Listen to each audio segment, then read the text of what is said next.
Buenas, mi nombre es Rocío y estoy estudiando en la UNED, en la Universidad a Distancia.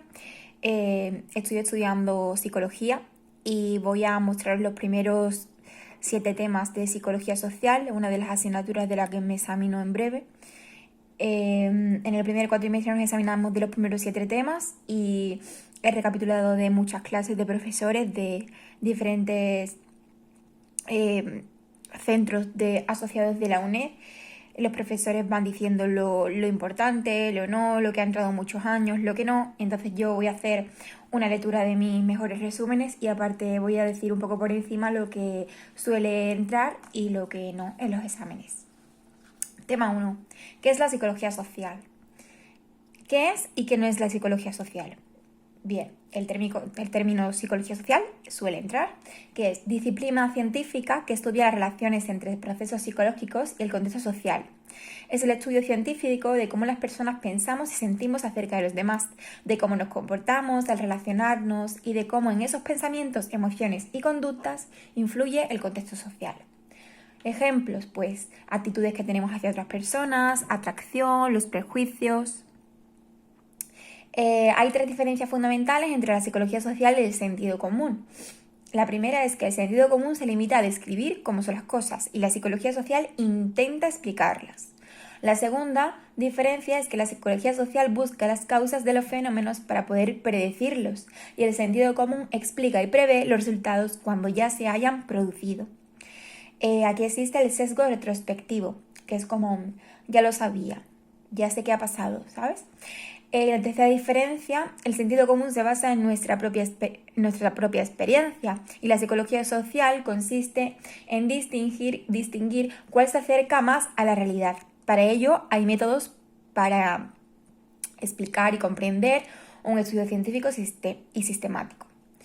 Psicología social y sentido común. La psicología social, como resumen, explica las causas, el sentido común las describe. La psicología social busca las causas para predecirlas, el sentido común previendo los resultados cuando ya ha ocurrido, el sesgo retrospectivo en este caso. La psicología social se basa en el método científico y el sentido común en el método de nuestra propia experiencia. Bien.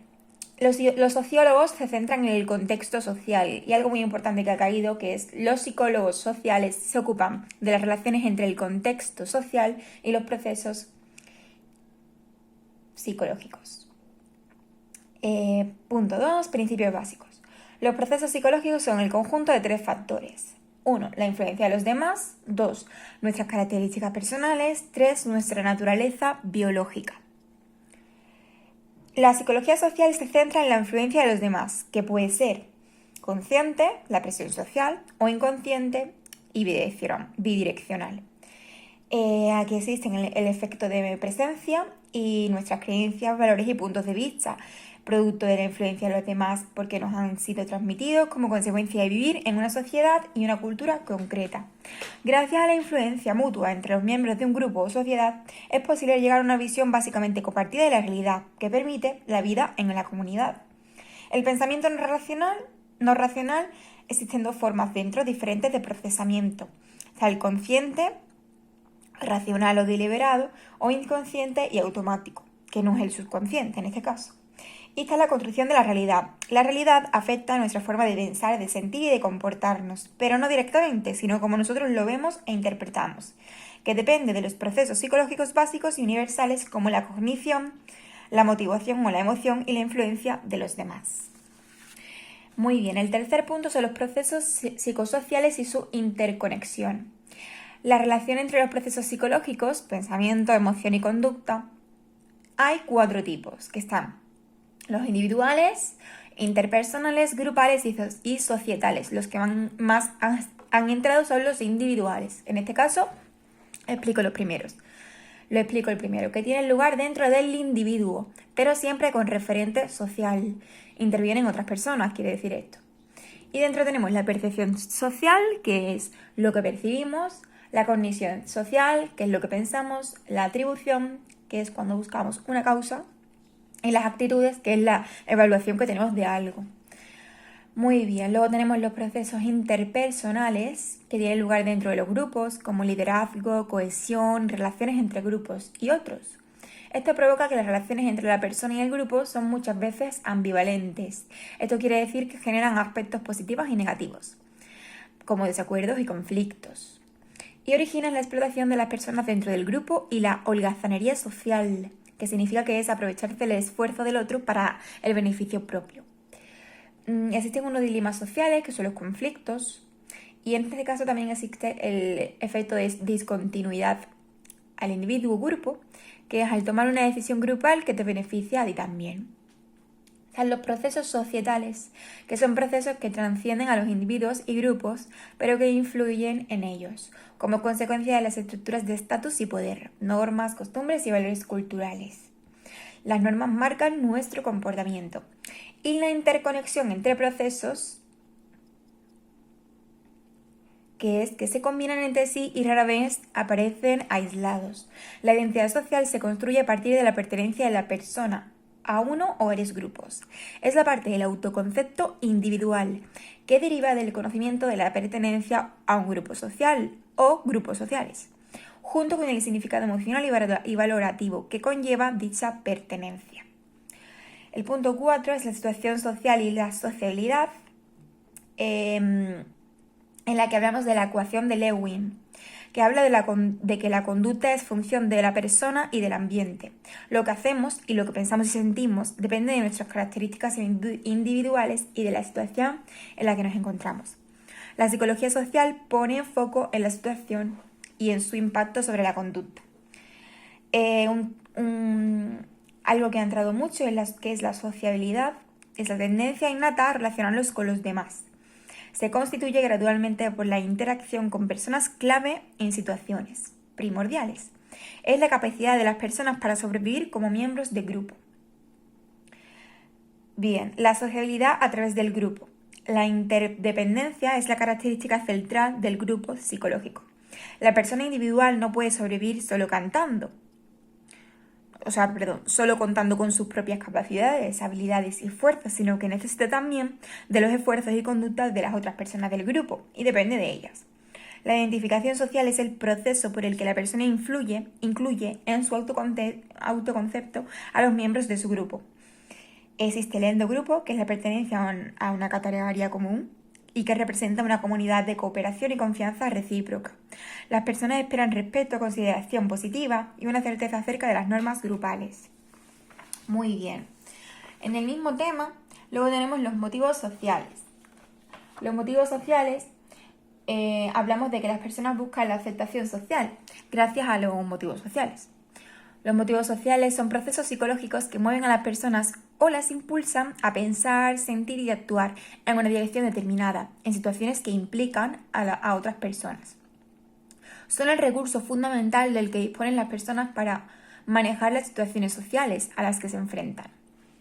Y que tenemos 4 diferentes estudios donde Fiske, Kip Williams, Levin y Kerr o Richman y Leary hablan de los motivos sociales y motivos básicos. Fiske tiene 5 motivos básicos que favorecen la integración grupal, que es la pertenencia, la comprensión, el control, la potenciación y la confianza, y favorece la supervivencia física y psicológica.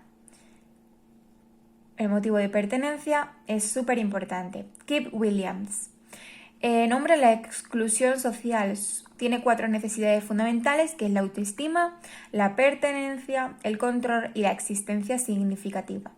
Levin y Kerr reacciona a la necesidad de pertenencia con la búsqueda de las metas individuales. Las metas son autoestima y evitación de la incertidumbre.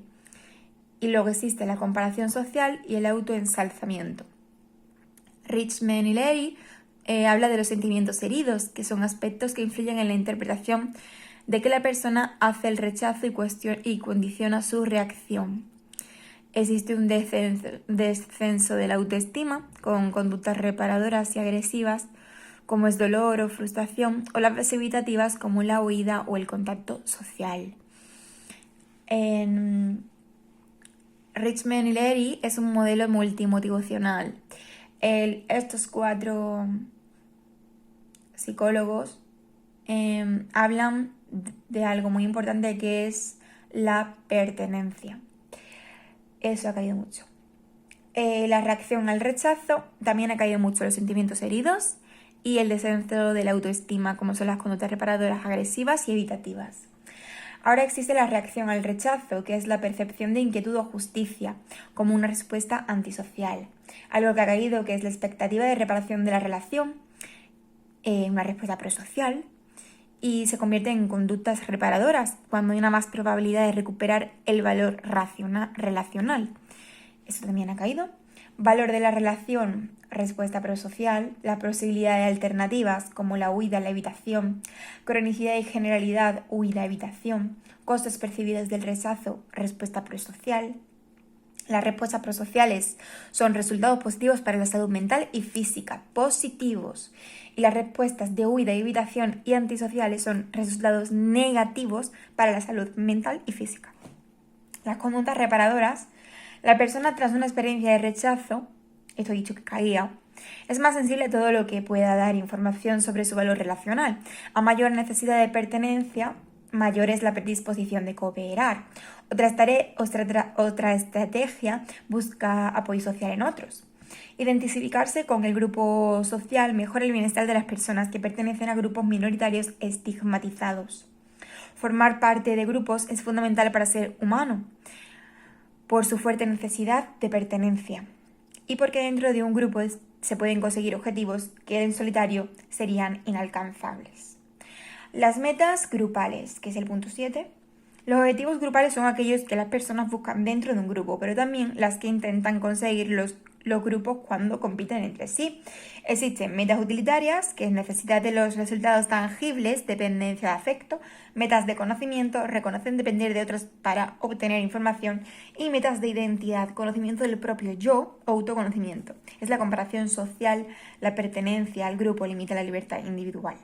Existe el intragrupo y el intergrupo. El intragrupo, y esto suele caer, y el intergrupo también.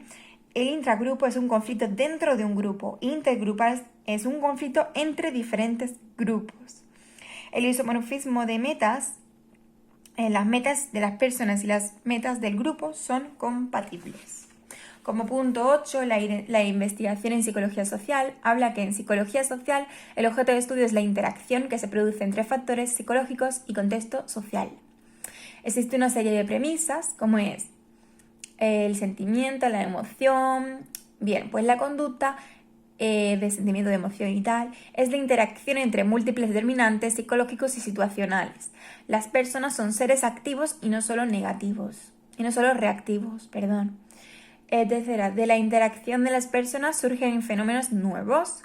Cuarto, los estímulos sociales que influyen en pensamientos, emociones y acciones pueden estar físicamente presentes o no. La influencia de los demás se produce a través de procesos de distinta naturaleza. Son esos procesos, además de la conducta, lo que estudian los psicólogos sociales. Como no son observables, deben ser inferidos a partir de la conducta. Bien, los métodos más utilizados, la elección del método depende del problema y hay fases. La primera es aclarar el problema o variables observables o manipulables. La segunda es formular una o varias hipótesis. Relaciones causa-efecto, relaciones de coocurrencia. Y 3, traducir los fenómenos teóricos. El método experimental puede ser que sea una pregunta de examen. Permite un mayor control sobre los múltiples factores. Demuestra su existencia de causalidad con 2 estrategias. Una, manipular una o varias variables. Y 2, asignar condiciones distintas. La variable independiente, el experimentador manipula. No depende de nada de lo que pasa en el experimento. Y la variable dependiente se presume que sus valores dependen de la variable independiente. Es decir, en la independiente, el que experimenta manipula. Y en la dependiente depende de la variable independiente. Bien, los tratamientos experimentales existen dentro. Manipulaciones sociales, se compara el efecto que causa los participantes la presencia o ausencia de otras personas, así como la conducta que esas personas realizan. Las manipulaciones ambientales, se controla y manipula algún efecto físico. Las manipulaciones mediante instrucciones, experimentos de laboratorio o de campo, que es mayor realismo mundano. Estos desconocen participar en el experimento, no lo saben. Entonces, cuando nos digan que están haciendo un experimento y las personas no saben que están haciendo un experimento, es un experimento de laboratorio de campo.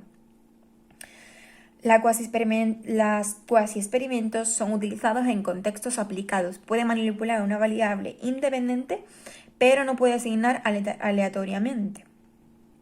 Método correlacional. El método correlacional estudia cómo se agrupan las variables. Variable permite predecir los cambios de una variable a partir de la obra. ¿Cuándo? No se pueden manipular ciertas variables. Métodos son cuestionarios y entrevistas. La neurociencia social identifica la actividad cerebral que se produce cuando tienen lugar los distintos procesos mentales, como son los cognitivos y afectivos. La técnica más utilizada es la resonancia magnética funcional. Bien, el método experimental, más o menos lo he dicho antes, estudia las relaciones causa-efecto. Como he dicho, las variables recuerden dependiente controlada por el experimentador, dependiente causada por el independiente. Se hacen tipo pretest, posttest, factoriales. Y las manipulaciones pues son ambientales, sociales, de instrucciones. Pues hasta aquí el tema 1. Más o menos espero que os haya servido para dar un repaso, escuchando un poco el resumen del tema y lo que puede más o menos caer. Espero que sirva. Hasta el próximo tema.